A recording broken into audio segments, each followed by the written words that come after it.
इतना सा बताओ कि कैश फ्लो जब सामने तुम्हारे क्वेश्चन आएगा तो कहाँ से स्टार्ट करना है, पहले पहले क्या चीज करनी है तुम्हें? सबसे पहले एडजस्टमेंट्स। करेक्ट। तो उसके पहले क्या चाहिए तुम्हारे पास? एक फॉर्मेट रेडी होना चाहिए। वो फॉर्मेट पूरा रेडी करने के बाद तुम क्या लिखोगे? Cash and cash, opening closing सब लिख लो। और जो अपना वर्किंग नोट अगर बनता है तो वो बना लो। और उसके बाद स्टार्ट कहाँ से करना है? सबसे पहले हम लोग क्या सॉल्व करेंगे? एडजस्टमेंट्स। और फिर कंपैरिजन। ठीक है। तो कैश फ्लो को हमेशा याद रखना, सबसे पहले स्टेप तुम्हें क्या लेना है? एडजस्टमेंट सॉल्व करना है सबसे फर्स्ट। एडजस्टमेंट सॉल्व कर लिया, एडजस्टमेंट के बाद तुम्हें क्या करना है? जो अकाउंट तुमने ओपन किए थे वर्किंग नोट्स में, पहले वो क्लोज करने हैं। याद रखना, ये स्टेप वाइज करोगे तुम्हारा वन शॉट में टैली हो जाएगा। पहले एडजस्टमेंट्स कर लिए, अकाउंट जो ओपन किए थे उसको क्लोज करो। तीसरा तुम्हें क्या करना है? कंपैरिजन। कंपैरिजन का मतलब समझते हो? जिस पे कोई एडजस्टमेंट नहीं है, है ना, और चेंजेस हो रहे हैं, तो वो कंपैरिजन। और लास्ट में हम लोग क्या करेंगे? क्लोज करते जाएंगे या फिर टैली कर लेंगे। अपना लास्ट का आंसर तुम्हारा मैच हो जाएगा एक ही शॉट में। ठीक है। तो सबसे पहले अपने को क्या बनाना पड़ेगा? फॉर्मेट। चलो फॉर्मेट बनाएंगे क्वेश्चन का। इलस्ट्रेशन 7, इसका फॉर्मेट यहाँ बना।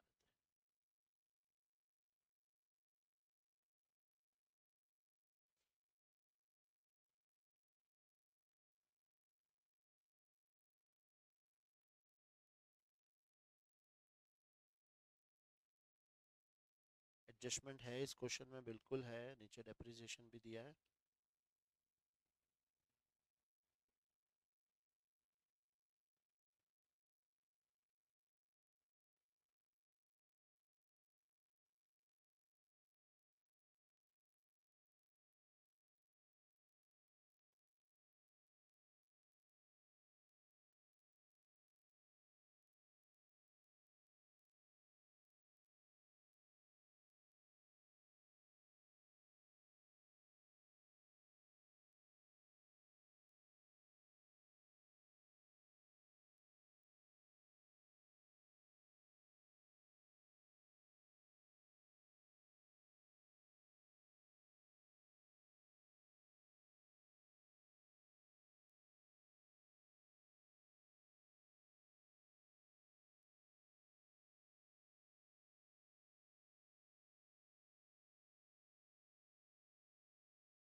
सबसे पहले cash flow from operating activities.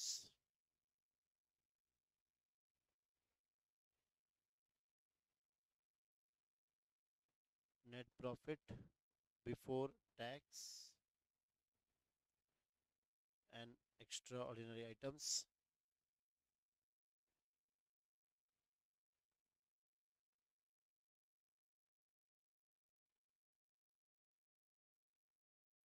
Add करेंगे non cash and non operating expenses.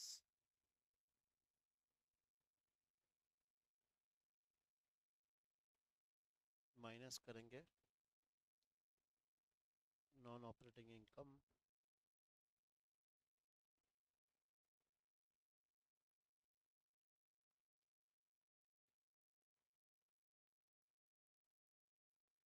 Answer आएगा operating profit before working capital changes.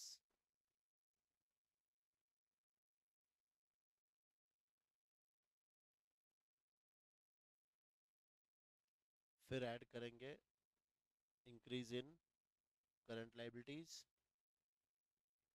Decrease in current assets,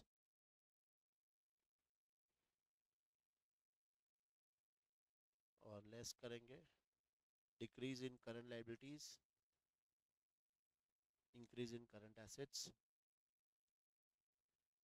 tax कुछ होगा तो माइनस करेंगे। फिर हेडिंग दे दो cash flow from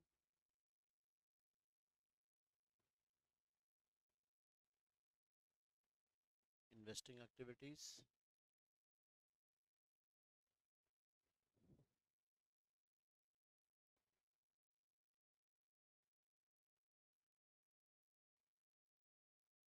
cash flow from financing activities,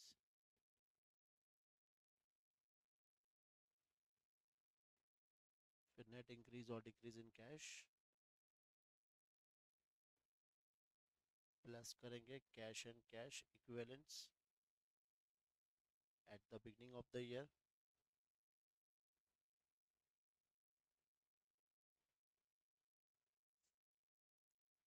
और लास्ट आंसर तुम्हारा cash and cash equivalent at the end of the year.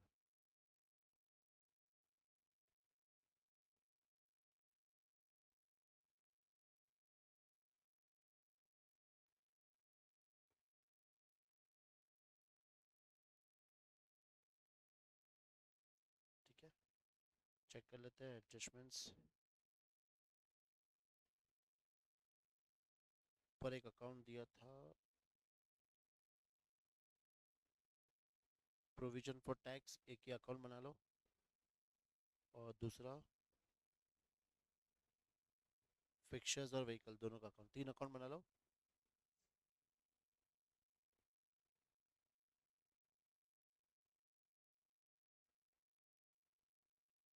Provision for taxation account,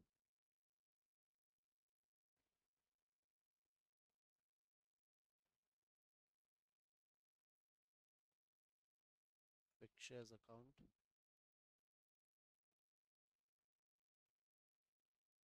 vehicle account.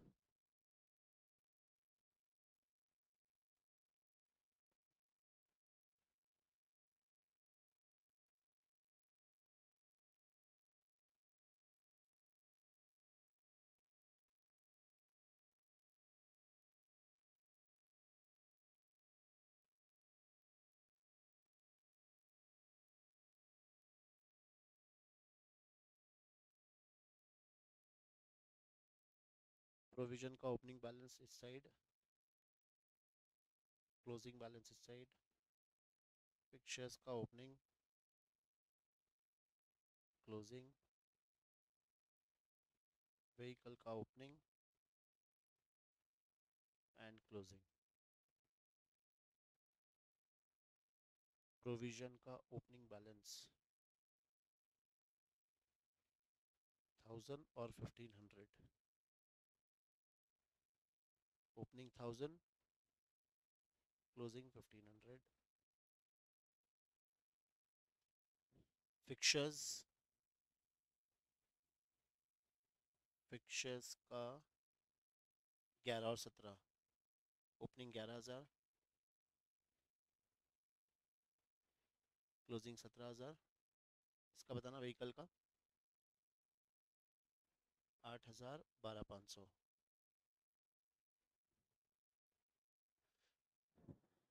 यहाँ तक रेडी?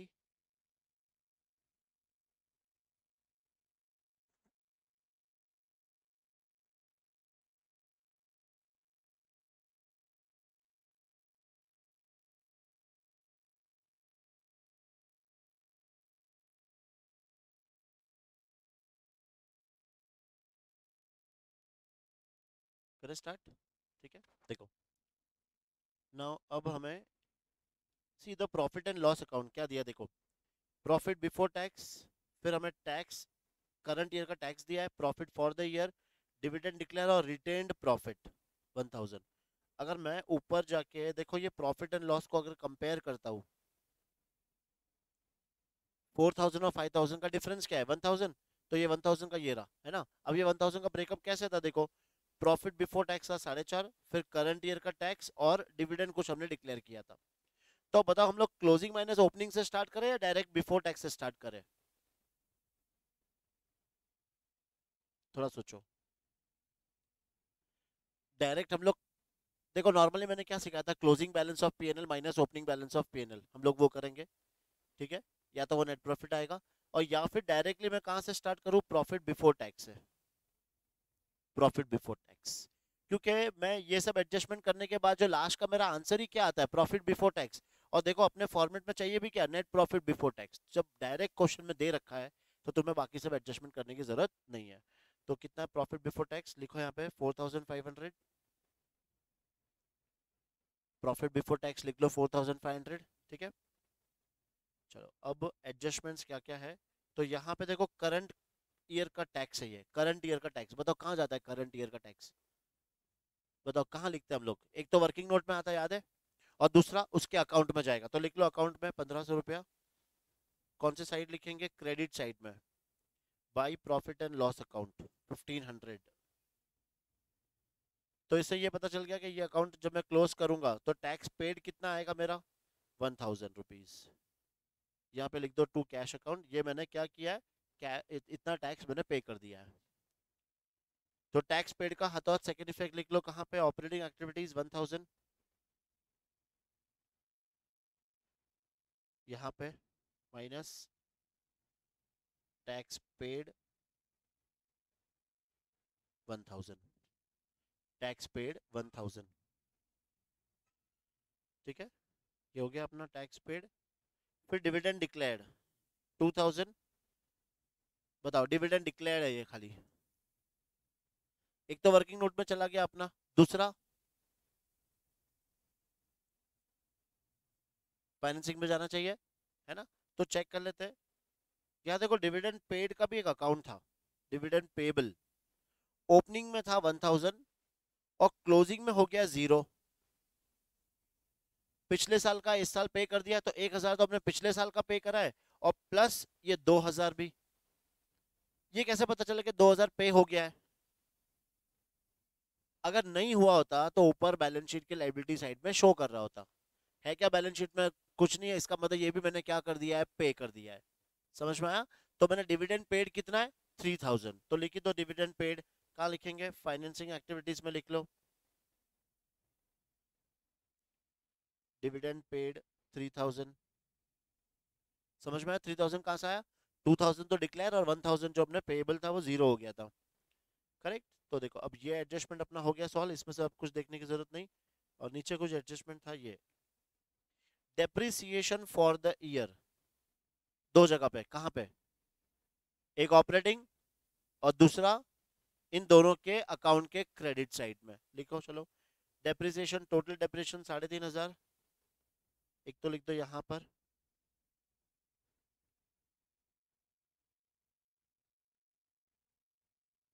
डेप्रिसिएशन 3500, और फिक्चर्स में लिखो 1000, और व्हीकल में लिखो 2500।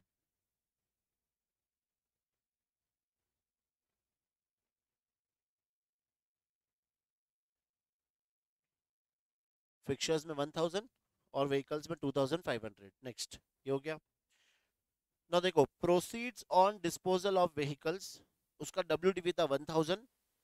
प्रोसीड्स का मतलब क्या, सेलिंग प्राइस। मैंने बेचा है 1000 के व्हीकल को, मैंने बेचा है 1700 में, तो 700 का मेरा क्या हो गया, प्रॉफिट। चलो पहले तो मुझे बताइए सेलिंग प्राइस का दो effect, sale of investment, sale of vehicle investing activities में चला गया। और देखो हर एक का दो दो इफेक्ट देना, सबसे पहले 1700 का दो इफेक्ट, एक इन्वेस्टिंग एक्टिविटीज और दूसरा व्हीकल अकाउंट में, ठीक है। फिर इस प्रॉफिट का दो इफेक्ट, एक ऑपरेटिंग, हाँ, और अकाउंट में लिखेंगे, ठीक है। लिखो चलो पहले sale of vehicle 1700, investing activities में लिखो सेल ऑफ व्हीकल 1700, और व्हीकल अकाउंट के क्रेडिट साइड में लिख दो बाई बैंक अकाउंट 1700, और प्रॉफिट हुआ है हमारा 700 का, तो इस अकाउंट के डेबिट साइड में लिख दो to profit and loss account 700। और प्रॉफिट को यहाँ पे हम लोग क्या करेंगे, नॉन ऑपरेटिंग इनकम में माइनस कर देंगे, profit on sale of vehicle 700, और ये प्रॉफिट हमें क्या करना है, माइनस करना है, ठीक है। तो देखो अब एडजस्टमेंट सारे हो गए, तो हम लोग क्या कर सकते हैं, मैंने बताया था एडजस्टमेंट करने के बाद ये अकाउंट जो ओपन है इसको क्लोज कर लो। फर्स्ट अकाउंट तुम्हारा वैसे ही टैली हो गया था। सेकंड चेक करो, फिक्चर्स का अकाउंट 18,000, यहाँ पर भी 18,000, तो ये 7,000 क्या लेंगे बताओ, परचेज। तो यहाँ पे लिख लो टू कैश अकाउंट, ये हमारा हो जाएगा परचेज ऑफ फिक्चर्स। कौन सी activities, investing activities. Purchase of fixtures 7,000, purchase of fixtures 7,000। Same close करो व्हीकल अकाउंट, इधर की टोटल 342, 16,700, तो बैलेंसिंग फिगर 8,000 बच गया। तो ये हमारे लिए परचेज, तो क्या लिख देंगे, purchase of vehicle 8,000, purchase of vehicle bracket में 8,000, परचेज ऑफ व्हीकल ब्रैकेट में 8,000, करेक्ट। अब अकाउंट भी क्लोज हो गए अपने। अब क्या करना है, कंपैरिजन। आते देखो स्टार्टिंग से कंपेयर करते जाएंगे। बहुत इजी है, स्टार्ट कहाँ से करना है, बैलेंस शीट से। जहां पर भी ये नोट नंबर है, नोट नंबर में चले जाओ। अब शेयर कैपिटल का नोट नंबर 1, तो नोट नंबर 1 क्या कहता है, देखो सिर्फ इक्विटी शेयर्स है, 50 का हो गया 60, तो इशू ऑफ शेयर्स, ठीक है। फाइनेंसिंग एक्टिविटीज में लिख लो issue of shares 10,000, issue of shares 10,000। फिर रिजर्व सरप्लस नोट नंबर 2, तो उसमें कुछ नहीं था, अपना प्रॉफिट एंड लॉस ये ऑलरेडी हो चुका है। फिर ट्रेड पेबल्स देखो 2,500 से 4,000, इंक्रीज इन करंट लाइबिलिटीज क्या करते हैं, प्लस करेंगे। तो ट्रेड पेबल 1,500 लिखो यहाँ पे,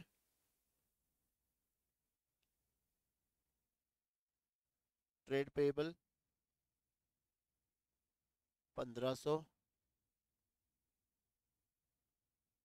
ट्रेड पेबल के बाद अदर करंट लाइबिलिटीज ये है, नोट नंबर 3 चेक करते हैं। नोट नंबर 3 डिविडेंड पेबल अपना हो चुका है, ये भी हो गया। Short term provision, provision for taxes. फिर पीपी नोट नंबर 4 क्या क्या देखते हैं हम लोग, देखो एक तो द बिल्डिंग सेम वैल्यू है, और फिक्चर और व्हीकल हो चुका है, तो फिर से नहीं देखना है अपने को। फिर करंट इन्वेस्टमेंट बताओ, एक का 2,000,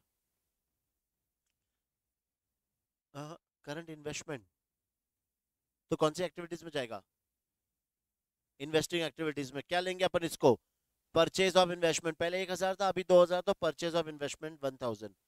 तूने कहा लिखा, चेक कर।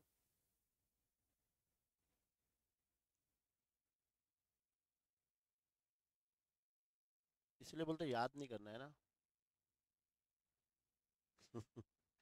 परचेज ऑफ इन्वेस्टमेंट 1,000, ठीक है। नेक्स्ट इन्वेंट्रीज बताओ, 14 का हो गया 17, इंक्रीज इन करंट एसेट्स क्या करेंगे, माइनस, तो इन्वेंट्रीज लिखो 3,000,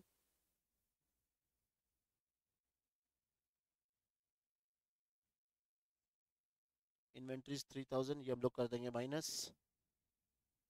ट्रेड रिसीवेबल 6 का 8, ये भी माइनस करेंगे। ट्रेड रिसीवेबल 2,000,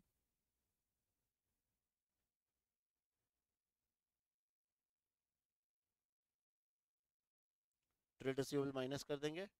और फिर है cash and cash equivalent note number 5, क्या कहता है, कैश ओपनिंग 8,500 और क्लोजिंग 4,000, तो लिख लो ओपनिंग 8,500 और क्लोजिंग 4,000। कंपैरिजन भी खत्म। अब तुम्हें खाली क्या करते हैं ना, टोटल। चलो सबसे पहले ये फिगर फाइंड करो, operating profit before working capital changes. ये प्लस करेंगे तो 45 और 35, 8 में से माइनस किया तो 7,100 है ना,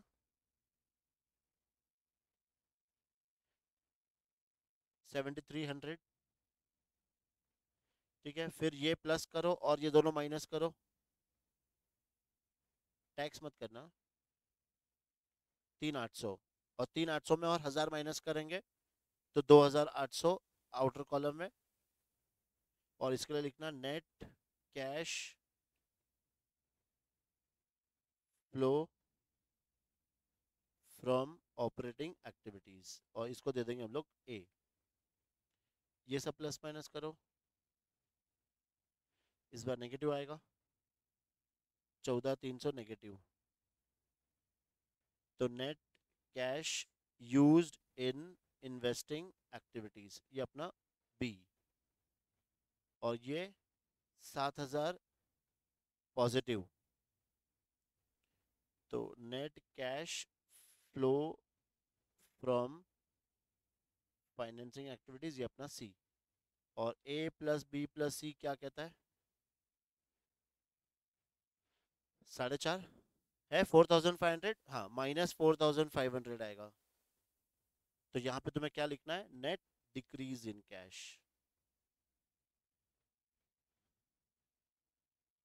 नेट डिक्रीज इन कैश, समझे? चलो इलस्ट्रेशन 7 कुछ लिखना है लास्ट? हाँ लिख लो।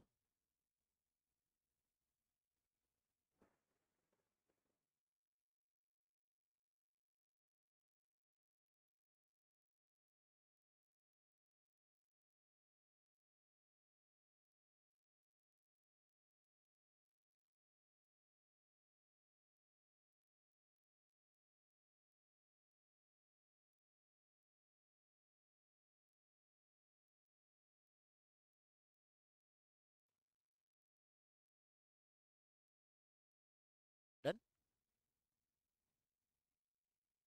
सबका टैली। चलो नेक्स्ट। अब लाइन से देखते हैं कहाँ तक हमारा हो चुका है। देखो मेरे ख्याल से 8th अपन कर चुके हैं, 8th के बाद 9th हम कर चुके हैं, 10th बाकी है, 10th को निपटा दे। या और कोई इजी क्वेश्चन देख लेते। 11th हो गया, हो गया। 12th, चलो 12th करते, छोटा सा क्वेश्चन, अभी टाइम भी कम है। 12th कर लेते पहले, 12th कर लेते हैं। From the following information of mister Jain, prepare a cash flow statement as per AS3 for the year ended 31st March. अच्छा, अभी तक जितने भी कैश फ्लो किए और इसमें क्या डिफरेंस है? क्वेश्चन पढ़ लो भले। देखो देखो लेजर बैलेंसेस में क्या क्या दिया? Jain's capital, trade payable, mister Jain's, missus Jain's loan, loan from bank, land plant and machinery, inventory, trade receivable, cash, और फिर एक एडजस्टमेंट्स दिया है। तो बताओ बाकी जितने भी क्वेश्चन किए और इसमें और इसमें क्या डिफरेंस था? हाँ, वो बैलेंस शीट थी और ये लेजर बैलेंसेस थी कि मुझे 100% पक्का पता था कि तुम लोग यही बोलोगे। तूने कर लिया ना क्वेश्चन? तू बता, तू बता। हाँ हाँ, ये याद रखना। देखो ऊपर ये क्या दिया है? Of mister Jain. Of mister Jain मतलब ये कौन है? Sole proprietor. और अभी तक हम लोग ने जितने भी क्वेश्चंस किए थे वो किसके थे? कंपनी का था। कैसे पता चला? बैलेंस शीट में क्या आ रहा था? इक्विटी शेयर कैपिटल या प्रेफरेंस शेयर कैपिटल, है ना? ये डिफरेंस है। तो हम्म, बस खाली इसमें एक ही डिफरेंस आएगा, बाकी पूरा क्वेश्चन सेम है। खाली ये जो जेंस कैपिटल है इसका थोड़ा सा अपने को दिमाग लगाना है, बाकी पूरा क्वेश्चन सिंपल है। ये जरा एडजस्टमेंट पढ़ना, बताओ कि तुम्हें समझ में आ गया? बोलो yes.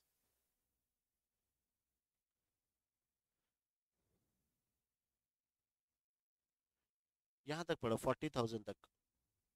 A machine costing 80, depreciation provision 24 was sold for 40,000। तो तुम लोग ऐसे ही करोगे ना? कॉस्ट कितना है? 80,000 माइनस एक्यूमुलेटेड डेप्रिसिएशन कितना तक चार्ज कर दिया तुमने? 24,000। तो बैलेंस बच गया 56,000 और इसको तुमने बेचा है 40,000 में। तो 16,000 का तुम्हारा क्या हो रहा है? लॉस। ये तो आ गया। लेकिन अब इंपॉर्टेंट चीज एक देखो, ये the provision for depreciation on 1/4/2010 was 2 lakh and 31 March 2011 was 3 lakh 20। और ऊपर अगर तुम जाके अकाउंट देखोगे प्लांट एंड मशीनरी का, क्या दिया है ये? Net block. देखो ये थोड़ा सा अपन इसमें फोकस करेंगे। मैं दूसरा तुम्हें एक चीज दिखाता हूँ इसमें।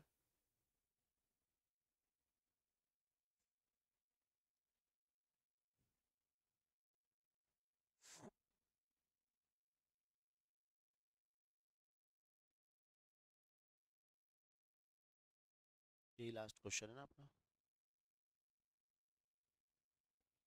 देखो, अगर बैलेंस शीट के अंदर, समझो बैलेंस शीट के अंदर जो हमारा नॉन करंट एसेट्स के अंदर प्लांट एंड मशीनरी ये दिया है एट कॉस्ट 5 लाख, और क्लोजिंग दिया है 6 लाख, ये ओपनिंग ये क्लोजिंग, और इसमें से माइनस करके दिखाया एक्यूमुलेटेड डेप्रिसिएशन, इसका है समझो 1 लाख, और ये है 1,20,000, तो इसकी वैल्यू बच गई 4 लाख, और ये वैल्यू है 4,80,000। तो ये कौन सा मेथड है? ये हम लोग अपने एसेट को कौन से मेथड पे प्रेजेंट कर रहे हैं?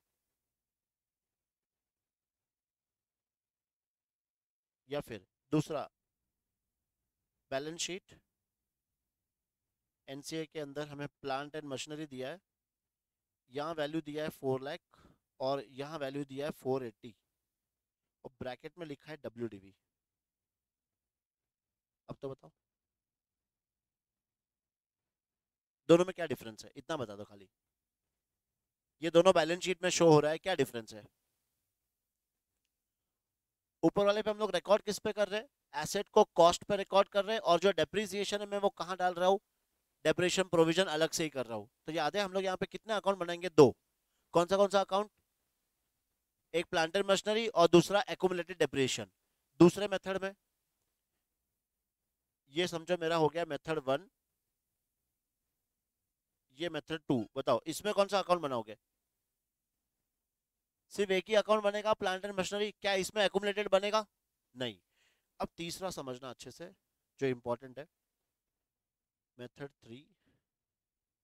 बैलेंस शीट में तुम्हें non current account, non current assets के अंदर प्लांट एंड मशीनरी WDV पे दिया है 4 लाख, और ये दिया है 480, और नीचे एडजस्टमेंट्स के अंदर,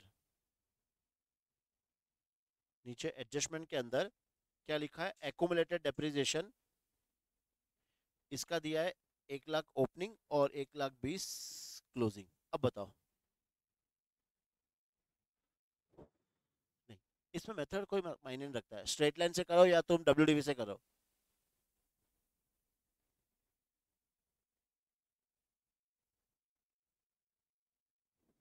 डिफरेंस समझ में आया?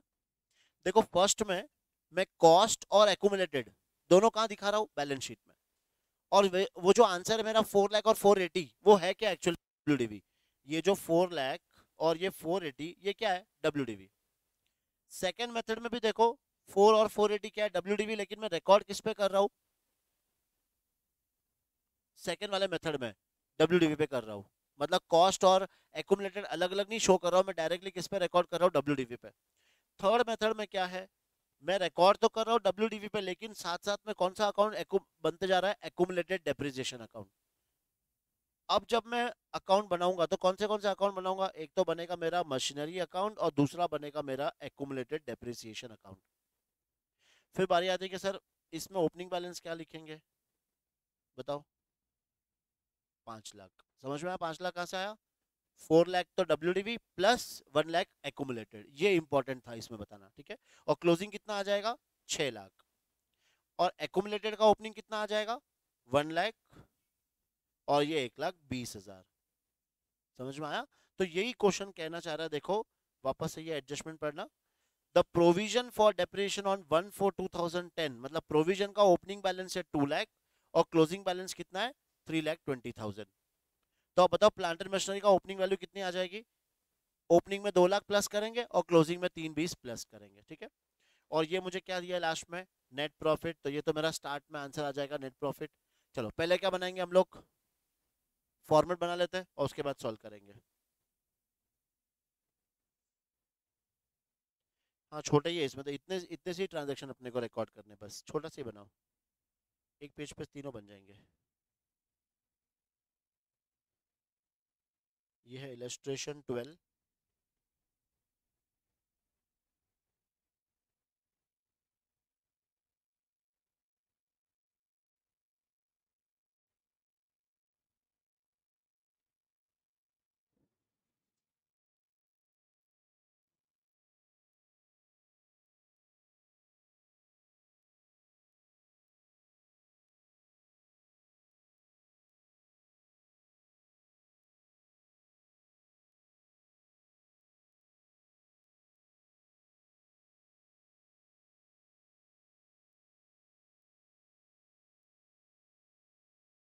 और याद रखना अकाउंट भी बनाने दो वर्किंग नोट में।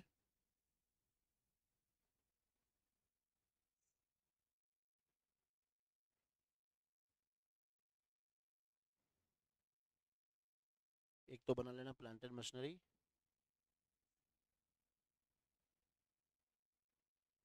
और दूसरा बनाना एक्यूमुलेटेड डेप्रिसिएशन अकाउंट।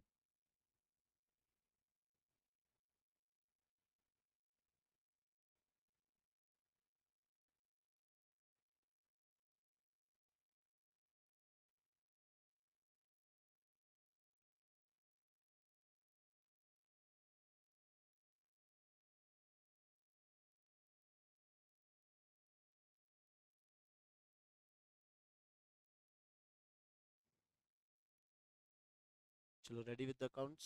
एक बार फॉर्मेट पूरा कंप्लीट भी कर लेते हैं। स्टार्ट पहले cash flow from operating activities,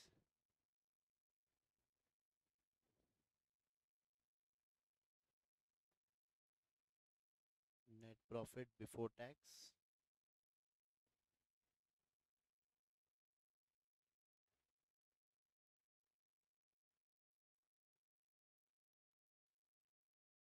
ठीक है। अभी एड लिस्ट पूरा नहीं, क्योंकि पता नहीं क्या क्या आने वाला है, थोड़ी सी स्पेस छोड़ के नीचे बना लेंगे cash flow from investing activities,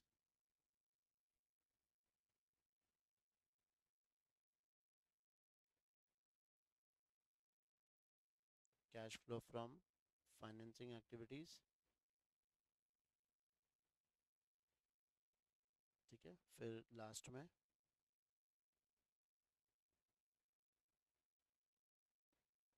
cash and cash equivalent at the beginning, और cash and cash equivalent at the end.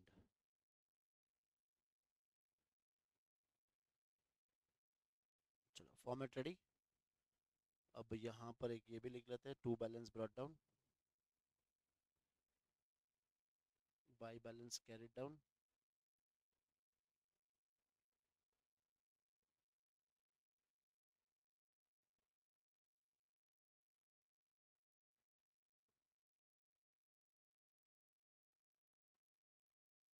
चलो पहले ओपनिंग बैलेंसेस लिख लेंगे। सो प्लांट एंड मशीनरी का ओपनिंग था 640। 640 में क्या प्लस करना बताओ? 640 में ओपनिंग इसका कितना था? 2 लाख।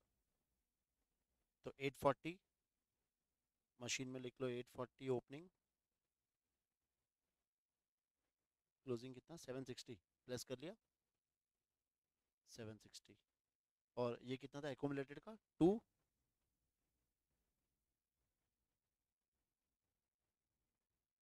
320 है एकोमुलेटेड। एकोमुलेटेड 320, ठीक है। नहीं 360 नहीं, 320 करेक्ट। 360 नेट प्रॉफिट है ना। चलो नेट प्रॉफिट भी लिख लो 360। Net profit 360।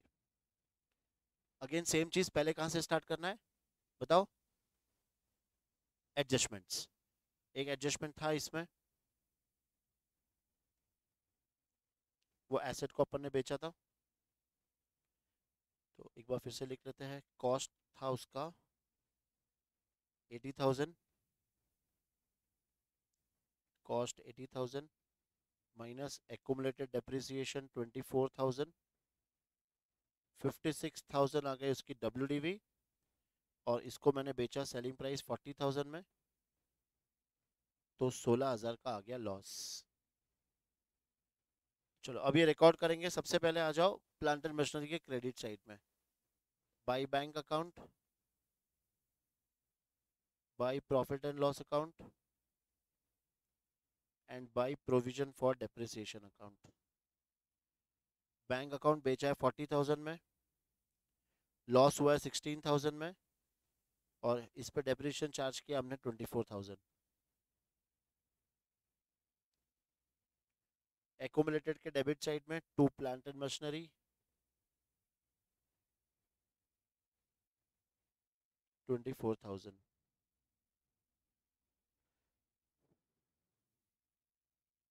फिर बेचा है 40,000, तो कहाँ जाएगा? इन्वेस्टिंग एक्टिविटीज में। यहाँ पे लिखो sale of plant and machinery 40,000, sale of plant and machinery 40,000, और लॉस को लिख देंगे हम लोग यहाँ पे। तो ये हेडिंग डाल देंगे non cash and non operating items. Loss on sale of machinery क्या आया था? 16,000। Loss of sale of machinery 16,000। ठीक है, आई थिंक एक ही एडजस्टमेंट वो हो गया सॉल्व। अब आते हैं हम लोग कंपैरिजन में। बताओ जेंस कैपिटल। देखो जेंस कैपिटल में तुम्हें या तो एक काम करो, जेंस कैपिटल एक अकाउंट और बना लो, जेंस कैपिटल अकाउंट।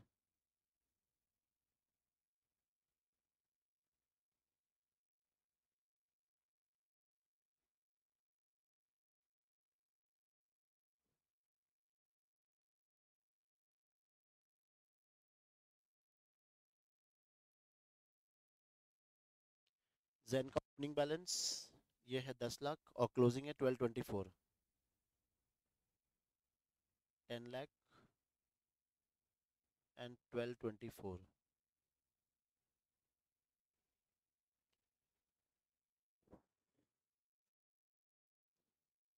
देखो ये प्रोपराइटर का इसलिए मुझे अकाउंट बनाना पड़ रहा है, बाकी तो डायरेक्ट हम लोग क्या करते हैं, कंपेयर करते हैं।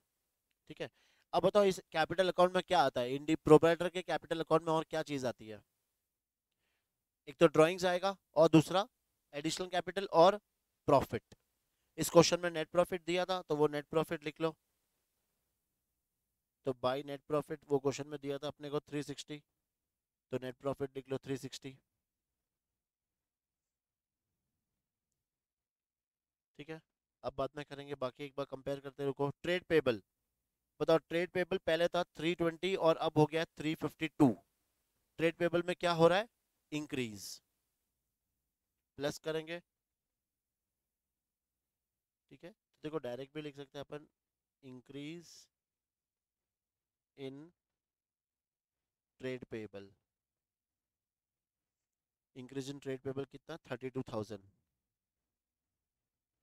Next, Mrs Jain, Jain's loan पहले 2 लाख था अभी 0, इसका मतलब लोन रीपेड। तो 2 लाख का लोन हमने रीपे कर दिया, फाइनेंसिंग एक्टिविटीज।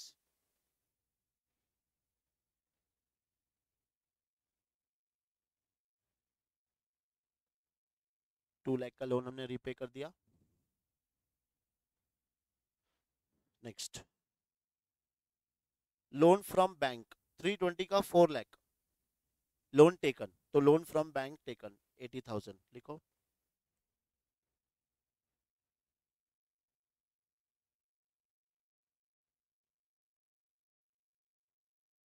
एटी थाउजेंड का हमने और लोन लिया। नेक्स्ट, लैंड 6 लाख का 8 लाख 80 परचेज ऑफ लैंड है ना, इन्वेस्टिंग एक्टिविटीज में 280।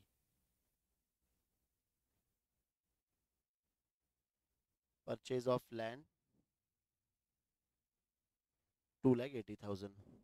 नेक्स्ट, प्लांट एंड मशीनरी अपना अकाउंट हो चुका है। इन्वेंट्रीज 280 का 2 लाख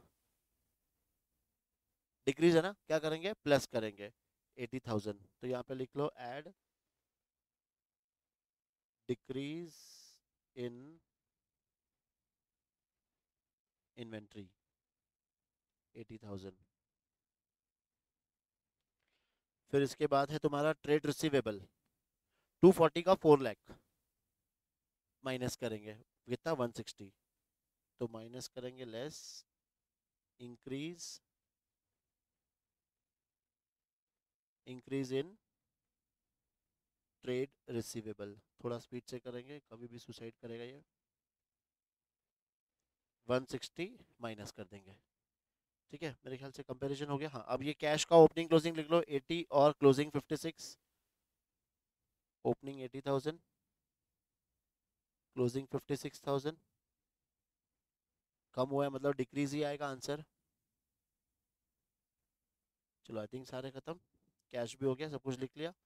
अकाउंट टैली कर लिया था अपन ने, नहीं कर लो, क्लोज करो ये प्लांट एंड मशीनरी। टैली है 840, 840 मतलब कुछ भी परचेज नहीं है। और ये क्लोज करो 344, यहाँ पर भी 344, ये 144 आ रहा है डिफरेंस, क्या लोगे? डेप्रिसिएशन, जो कहाँ जाएगा? पीएनएल में। Depreciation on plant and machinery 1,44,000।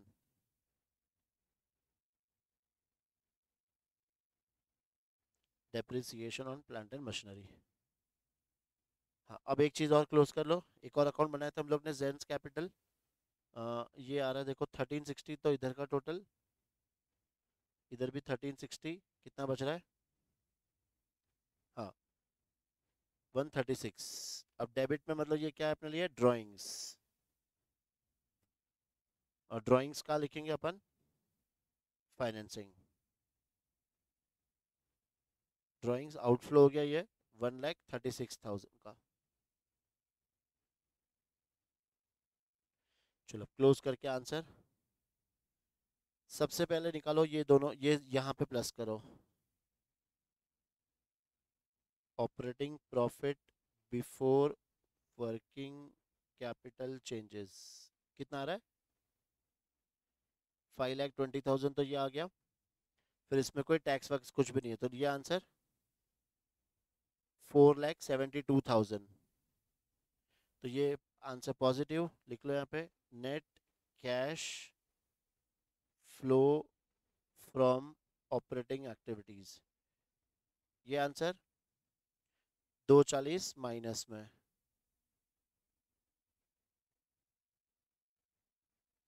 Net cash used in investing activities. और लास्ट 256 माइनस, है ना? 256 माइनस में। अगेन ये भी net cash used in financing activities, ये अपना सी। करो प्लस माइनस, फाइनल आंसर 24 आना चाहिए ना? नेगेटिव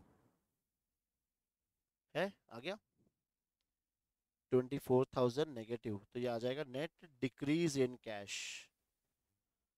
वहां पे लिखना जरूर नेट डिक्रीज इन कैश। और ये आया कैसे? ए प्लस बी प्लस सी।